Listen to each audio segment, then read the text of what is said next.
Everybody, Justin Doman here from Elite Audio, Video, and Lighting. Going to do a quick pre-wire walk to show you guys how we wire our smart homes, how we would wire this one in particular. It's also a good reference for me later on to find wires if needed, if they're covered by sheetrock, and how things were done whenever it comes to installation. So we're just going to walk through this. I'm going to explain what is being done here and how it's going to look when we're all done. So when we first walk in, we got our doorbell. It's wired with a Cat 6 cable. We'll have a Control 4 chime going in there. This system will be a Control 4 system. We have a CA10 and a Core 5 running the show on this one. We have a very advanced LED lighting system going in here. We also have a keypad lighting system from Control 4 that will control all of this. We got several zones of audio, surround sound, theaters, speakers, and other things going in that we'll quickly discuss, how they're wired in, why we wire them in that way, and just go through the entire process. First off, check out this front door. This thing is just absolutely massive and awesome. I can't wait to see that all finished. So as we come in, we have our first keypad right here. We'll also have a 10-inch touch panel right there that will allow us to disarm the alarm, control the lights, set scenes, turn on TV, turn on music, whatever we need to do. With that, we wire a 16.4 and a green Cat 6.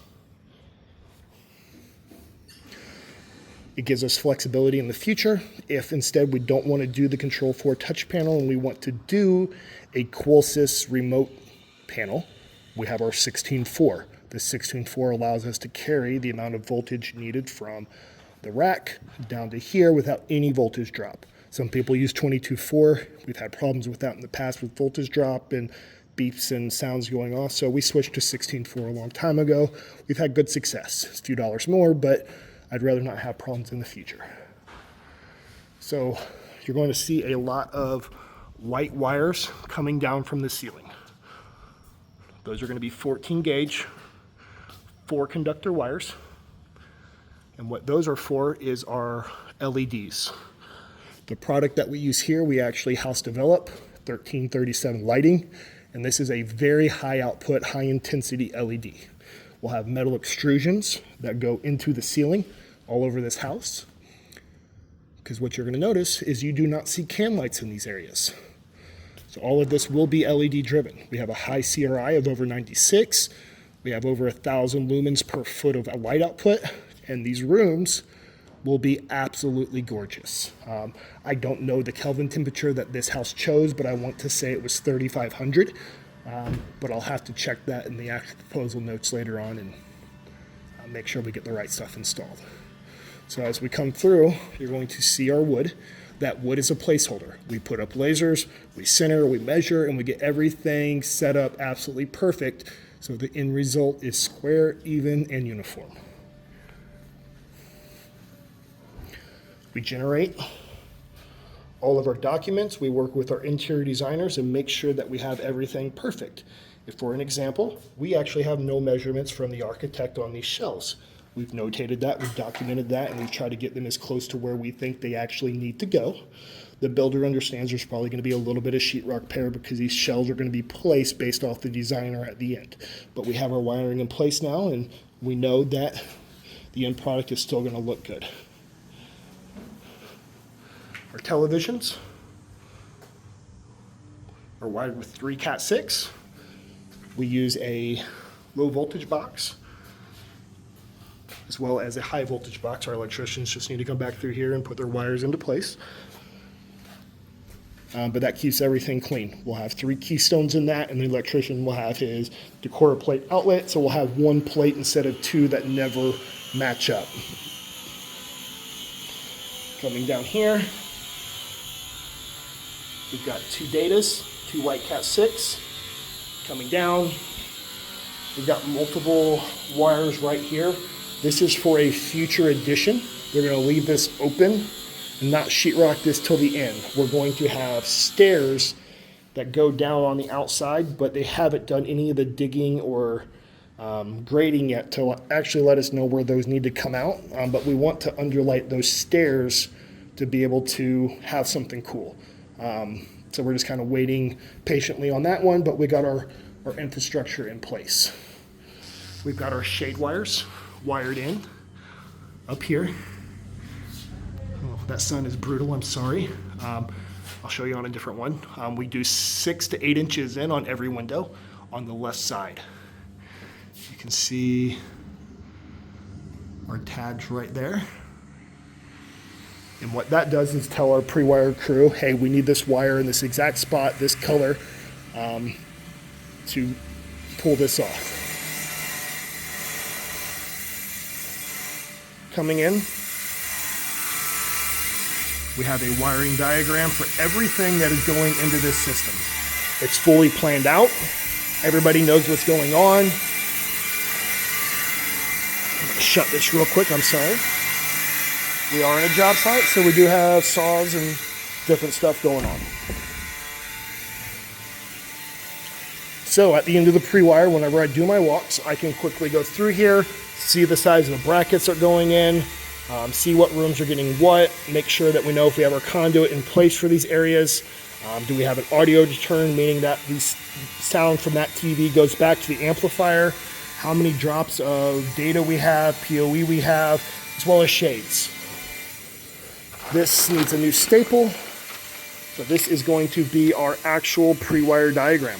So when we actually do our pre-wires, we sit down with our clients, we design this in our shop, and make sure that everything that they want is put onto paper perfectly, so we can start the next process, which is doing our cards with our actual installation team, so we know that everything at the end is going to be absolutely perfect. We got our shades put into place. We got our LEDs coming out right there. That's actually just a pre-wire. We need to take that staple out, and that's going to go in there, just in case they want to do stairs later on. Coming in, we got another TV drop in our office. We got multiple shade wires put into place. For shades, we use Screen Innovations and Hunter Douglas. Screen Innovations is our preference. They've got a lot of very good fabrics. The company is absolutely amazing to work with, and the motors are quiet and reliable. So we've been using those for quite some time. Coming into the dining room, we got another shade up there. We got our LED track system. We have speakers up overhead.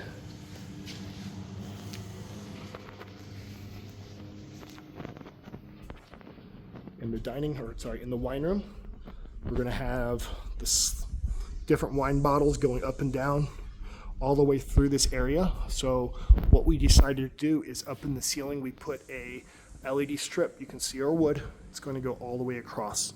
That's going to be an RGBW light strip.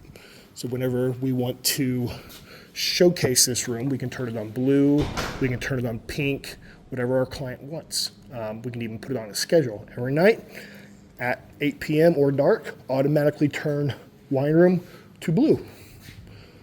If we don't want color and we just want to light this room, we have another wire right up there in the corner.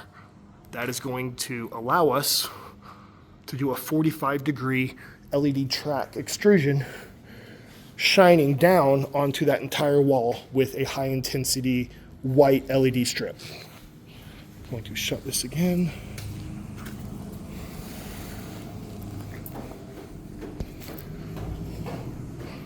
Coming into the living room, this is going to be absolutely incredible whenever it's done. We have our 3 cats. And our cats, you can notice, we wrap everything to make sure the sheetrock doesn't get to them or the texture. But we have 2 whites. Those are for data.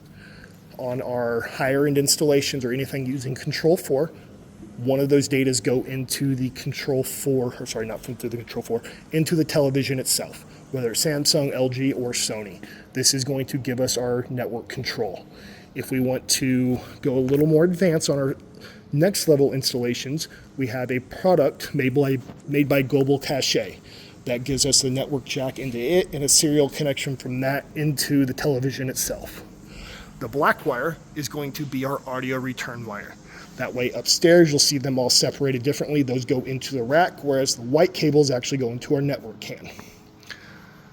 Then we have a conduit. I do a conduit to every living room TV, any house, just because we all know it's the most important TV in the place. So I just always want to make sure that 4K, 8K, 12K, whatever comes down the road, we have the ability to run a cable to this television if needed.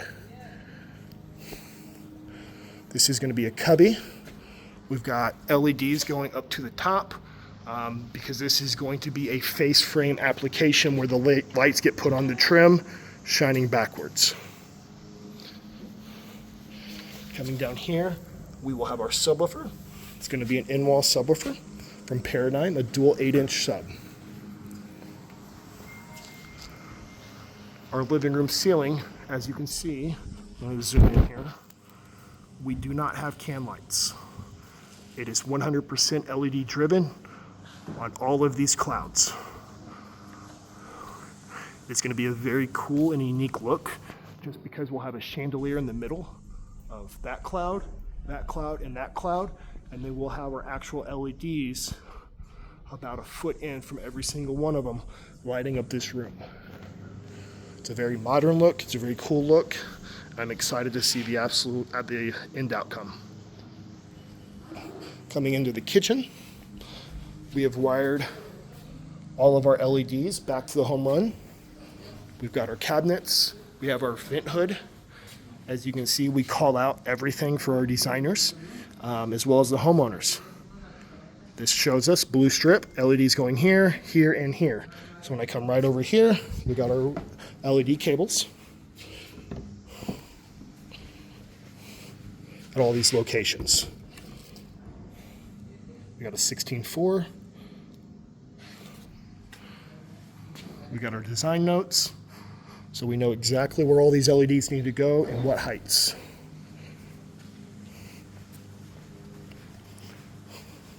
We'll go back to the master bedroom. As you can see, we got a C4 keypad. All of these keypads will be our Control 4 keypad dimmers. They'll have laser engraved buttons for whatever room and whatever lights they need to turn on. Up here, we have our access points. Those are wired with a green Cat6 to distinguish what needs power and what does not for our data switches. Those will get separated out to our PoE switches. That way they have their own dedicated power source inside of our network.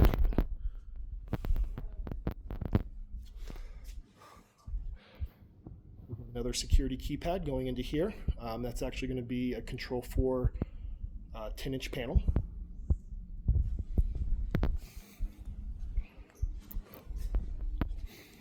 Coming into the master bedroom, we have another cloud. And on this cloud, we have our LED lighting. We have 4 speakers, and we have a TV. TV is going to go right there. We'll have an 85-inch TV. We'll have a Paradigm angled Elite speaker aiming down at the bed like that, and then another one aiming down at the bed like this.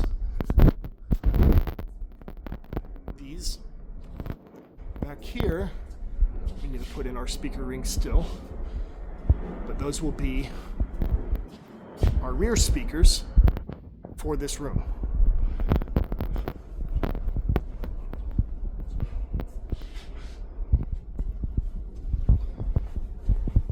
Coming into the home gym, we got one that says keypad only, hot only. So for this instance, we do not have a switch leg. We don't need a switch leg for this because there's no can lights in here. There's nothing in here that needs to physically turn on with that switch. So we're able to program the buttons on this for the gym lights, shades, music, any special buttons they may want. We don't need a switch leg, we just use a basic keypad. Once again, we've got our LEDs going in, they're drilled, mounted, leveled. We got our TV location.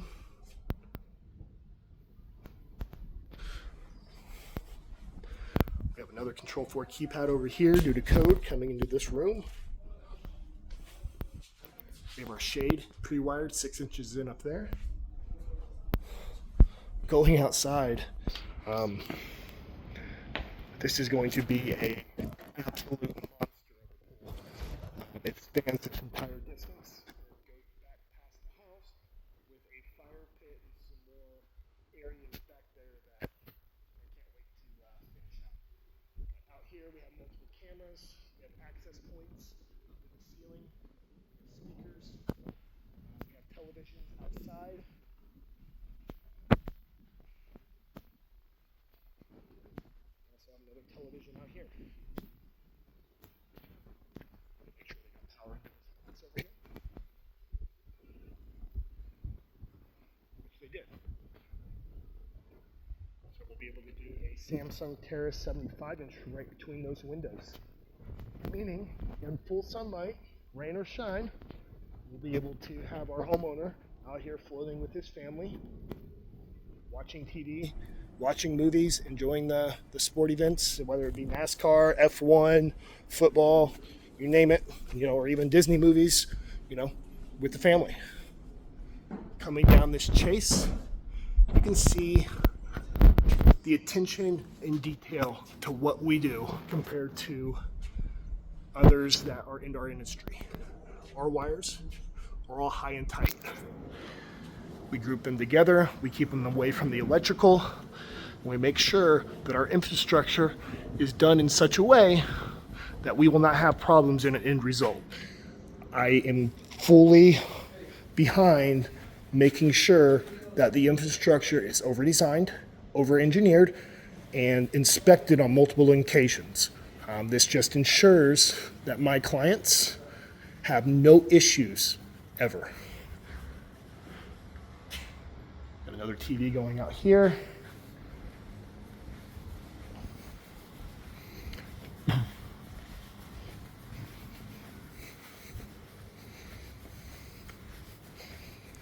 Garages out here have a couple speakers, but that's it. Coming into our game room, there is a bar that has a television mounted inside it. You can see here our LED design. We got our bottom shelves lighting up the counters, and our top shelves lighting up and up. The reason why we don't go down on all of our LEDs is whenever you do that, the top shelf shines down and not up, meaning this entire area up top is not lit up, whereas the rest of them are.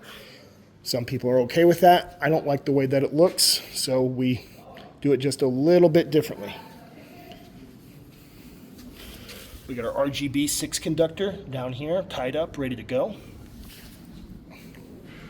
For our toe kick lights. We got a subwoofer wired in right here. And we got our entire LED system mapped out around this room. It goes there, comes around, goes to the left, goes to the right, goes to the left, goes to the left. You can see how much time and effort goes into this. This is not an easy task. It takes very skilled technicians, a lot of time to map this out, get the lines put into place, the blocking put into place, the angles cut, and I fully stand behind the fact that this is something that is not for everybody. Just because you say you can doesn't mean you should. And it's something that has taken us 5 years to develop and get into a working element to where we have, I don't want to say have it mastered, but we have it to the point where we can turnkey it and do it very, very well. I think this house may have taken us 2 weeks solid of just doing the wood of 4 guys that know what they're doing, just because of the fine details. Coming into our theater, we're going to have a 133-inch Screen Innovations acoustically transparent screen. It will be wrapped with color. It will be awesome. And the speakers will be behind it. We got KEF speakers going in. We got our wiring in place, left, center, right. And we have a JL Audio subwoofer mounted, ready. That goes in premature to sheetrock because this here is the actual enclosure. There's no woofer in there yet. It's just basically a box, but that allows the sheetrockers to come through, lay their sheetrock, cut out the opening, and then the grill and the woofer go in here at the end result, allowing the bass to be from behind the screen. If you haven't experienced this before, it is absolutely incredible. Every explosion, every tank, every voice sounds like it's actually coming from the actor's mouth or the car or the helicopter. Most theaters, it sounds like it's coming out of a box down to the bottom right-hand corner. It's not a good experience. So we do things a little bit differently. A lot of times I'll put the second subwoofer on the front in between the left and the center as well. But in this application, the bassways, the way that this room worked out, is our first and our second row. Our second row is going to have a drop-off in bass. The waves that come out of a subwoofer are very large, and we don't want an explosion to be 5 to 6 decibels louder in the front row than it is the second row. In the second row, the way that it was originally designed before it got put onto paper, it was going to happen. An explosion in the back row, it was going to be lackluster. So whenever we designed it with our second subwoofer put into place, now both rows are completely even. It's not more bass, it's spread out bass evenly. We do have can lights in this room. It is a 7.1 system. The rears are in ceiling, just because we have a lot of artwork going into the walls for this client. And these columns we designed with a special extrusion in mind. It is a concave aluminum extrusion. It'll go in after sheetrock. They'll put the sheetrock in, route this out, and our track will then go in and they'll mud up to the track. It'll have a LED facing this way and an LED facing this way that will then reflect back into the room. I can't wait to see that. This is our first theater we're doing this way. We actually made a mock-up of these columns to show the framer and the sheetrocker exactly what we needed to have done.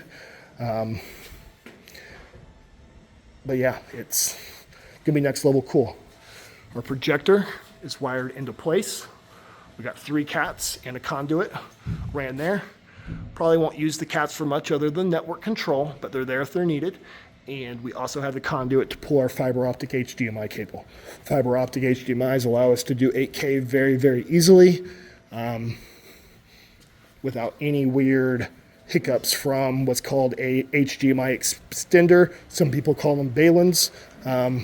Not something that we like to use in our installations.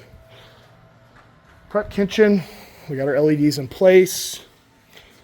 Like I said, this is a team effort before a pre-wire. We have all 12 people from our crew come out here for an entire day. Crews of 3 will go in and we'll start stapling cards. We'll start measuring. We'll start putting everything into place. That way we do not miss anything. As you can imagine, as I will show you here soon, our wiring can for a project of this size it's a lot. And you will miss stuff if you don't prior plan. For an example, we do not have any LEDs here. We don't have anything marked, therefore we don't have any cards. Got another garage over here. We have a security panel. I don't like to put boxes in for security panels just because security panels, I'd rather be able to get it directly center over this light switch, and as you see, they've already notched that, whereas at the end result, I can make my small hole into the sheetrock, mount my security panel directly over that, get the wire out, all will be beautiful.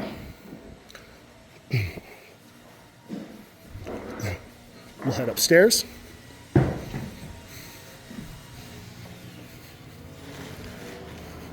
Currently, we do not have lights in these stairs. I did pre-wire these stairs, just in case, but nothing as of yet. Like I got a wire right to that beam. I can go through that beam, drill every single one of those steel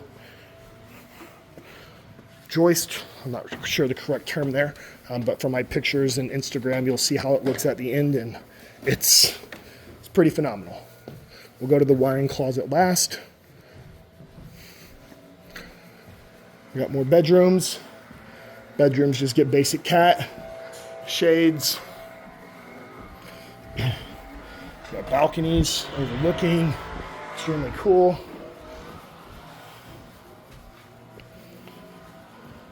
Here's our lighting closet. A lot of you are going to probably talk trash on this. That's fine. I've got a dedicated Cat 6 right up there. That's for a CA1 for this Zigbee server. Whenever I do my adaptive phase dimmers, I use a single gang box for every single one of my dimmers. I've done it this way since 2009. I've never had a single crash with the Zigbee product, with probably over 20,000 devices installed. The reason why I do a single box is the reason when Zigbee first came out back in the day before Zigbee Pro, the moment you stack 2 Zigbee devices together or 3, you would have crashing and things wouldn't work consistently. Putting them in a single box with plastic, a stud, and plastic, I've never had that issue.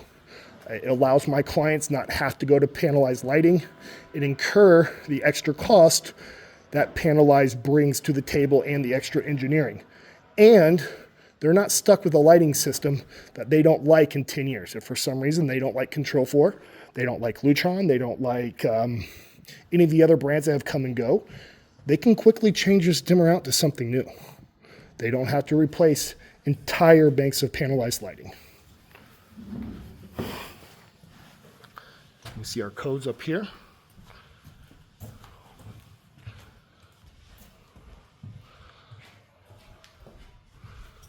And you're going to see more of our track in our upstairs loft game room. We've got our TV right here. You see, white, white, black. Got another shade wire up in the ceiling. Now we're going to go over to our home run closet. You see another one of our wiring diagrams right here.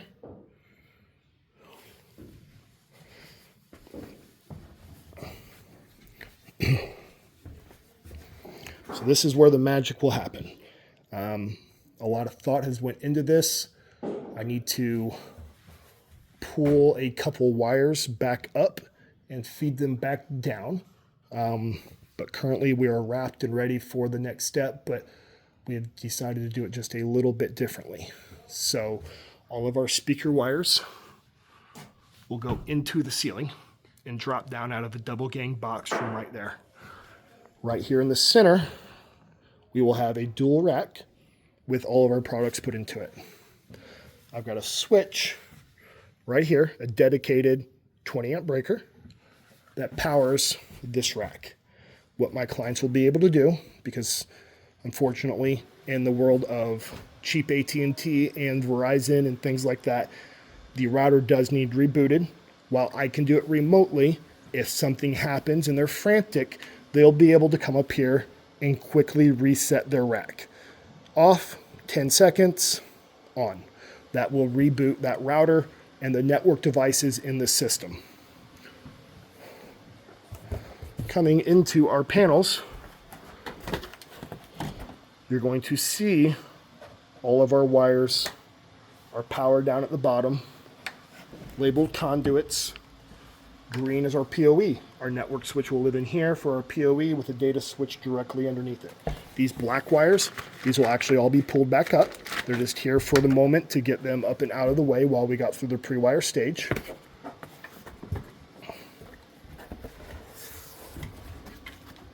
Coming into here, this one is not labeled yet, but our white wires are our speaker and our black wires are our audio returns. So those will be brought back up, and then half of those networks will actually be brought back over here for another network switch. This is our shade wire can. We will engineer a 24 volt power supply, build it out, and all of our shades will physically plug into that power supply. Coming over here, this is where all of our LEDs run. So all the LEDs in the entire system run back to this location. As you can see, entry LED, you can see all the wires, you can see all the blacks, those big blacks, those are going to be color. That's a 6 conductor wire for red, blue, green, white, warm white.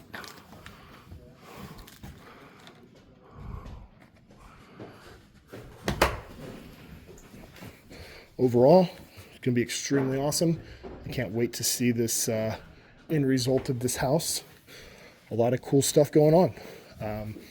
This is going to be one of those systems that we put a lot of time and effort into. It's hard to understand, or my clients to understand, but at the end of the system, we'll probably have 500 to 600 working man hours in this house. Doing the LEDs, the solder joints, the speakers, all of the track system, the actual pre-wire. A system of this size, it does take a lot of work. There's a lot of effort, a lot of planning, a lot of engineering. And it's something we're actually very good at. So let me know what you think in the comments down below. Do you guys see stuff that you like? Was this helpful? Things that you would like me to change in these videos? Or just general questions you may have. I'm trying to get back into a mode of helping people understand the way that we do things. The more I feel like I help people, the more that I feel like I'm a happy person, and the happier I am, the happier my clients are. So once again, Justin, Elite Audio, Video, and Lighting / Smart Homes of Texas here with one of our newest build outs, getting ready to go to the next stage of sheetrock the next day or two.